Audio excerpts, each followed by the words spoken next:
এবং CAG report যেটি, এটা সম্পূর্ণ প্রশাসনিক বিষয় এবং ক্যাগ ওটা কেন্দ্রীয় সরকার নিয়ন্ত্রিত। এখন ক্যাগ রিপোর্ট পুরোপুরি প্রশাসনিক বিষয় যেহেতু, ফলে ওর টেকনিক্যাল বিষয় নিয়ে মন্তব্য করা এই মুহূর্তে উচিত নয়। এখন দু তিনটে বিষয় রয়েছে।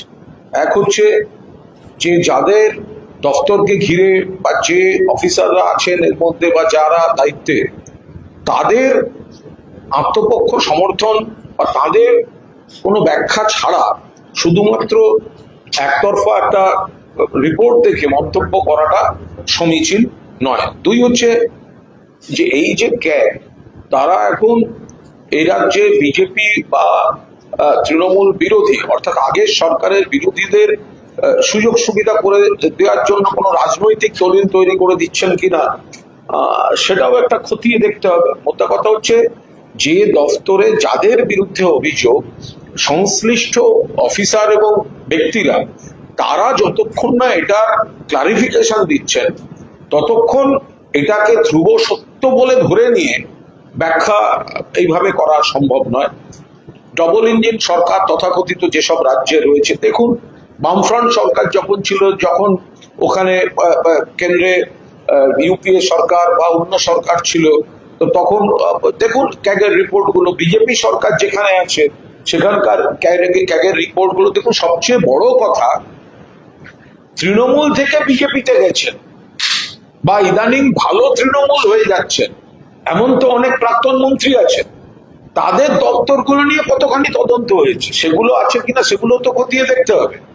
যে আগে যারা তৃণমূলের মন্ত্রী ছিলেন তাদের অনেকে বিজেপিতে গেছেন, অনেকে আবার এখন ভালো তৃণমূল হচ্ছেন। অর্থাৎ মমতা বন্দ্যোপাধ্যায়ের মূল স্রোত তৃণমূল কংগ্রেসের সঙ্গে যারা দূরত্ব বাড়াচ্ছেন, তাদের দপ্তরগুলো নিয়ে ক্যাগ কতটা কি পর্যালোচনা করলো নাকি সে ব্যাপারে সাতকুল মাপ, তো সেটাও তো দেখতে হবে। মন্ত্রীতে ইস্তফার পর আজকে প্রথম ধর্মেন্দ্র প্রধান ছিলেন সংসদ, বিয়ের মতো অভ্যর্থনা দিয়েছেন, বাতিল করা হয়েছে জিন্দাবাদ স্লোগান।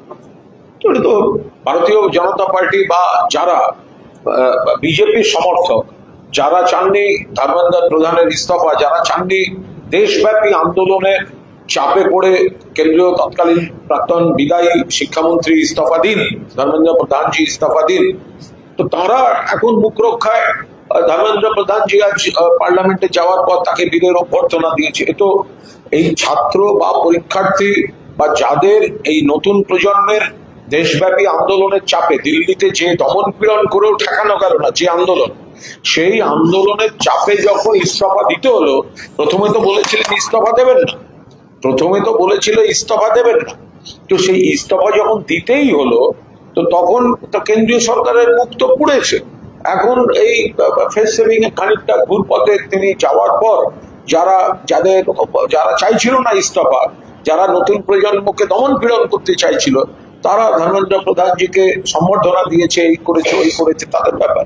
কালকে মুখ্যমন্ত্রীর সঙ্গে এনসিপিআই যারা সদস্য তাদের বৈঠক হবে। দেখুন এইগুলো তো বাংলায় নানা রকম প্রবাদ আছে, সবকটা প্রবাদ আমার মুখে এরকম বলা যায় না। কিছু কিছু শব্দ আছে প্রাচীন বাংলা শব্দ, তার আবার এখন বললে সেটা অপব্যাখ্যা হয়ে যাবে। কে এনসিপিআই?